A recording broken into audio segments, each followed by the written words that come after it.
которую власть применяла как вольер для сфер, о которых никто не знал. Наверх я поднимаю свои глаза, вижу, как на ветру колышется флаг из красно-сине-белого цвета.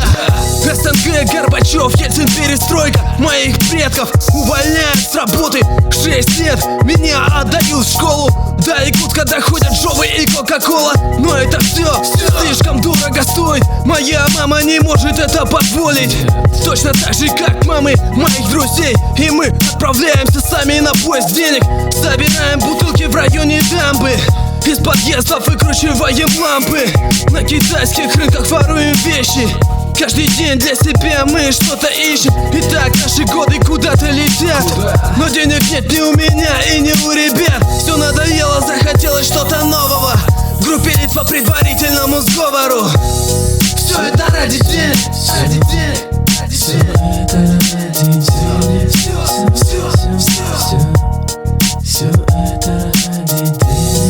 это ради денег, ради денег, ради денег. Это ради денег.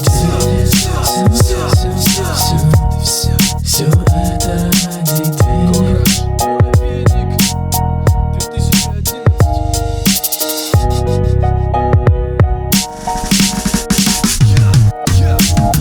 На улице учат тому, чему не учат в школе.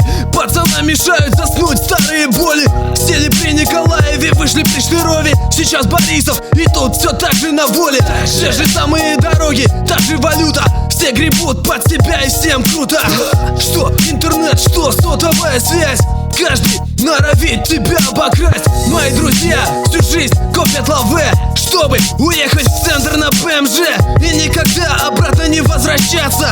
Тут ничего не остается, кроме как спиваться. Но это легкий путь, нам надо гнуть свою линию дальше, я в этом вижу суть своих идей. Из всех своих дней хочу все поменять как можно скорее. Как сейчас, помню первые кражи, как близко бежали порядка стражи. Но мы быстрее оказались, и это важно. Иногда смотрю назад и становится страшно. Жил как обреченный на пулю в лоб, но меня спас хип-хоп. Я бесконечно благодарен этой культуре. Но ради чего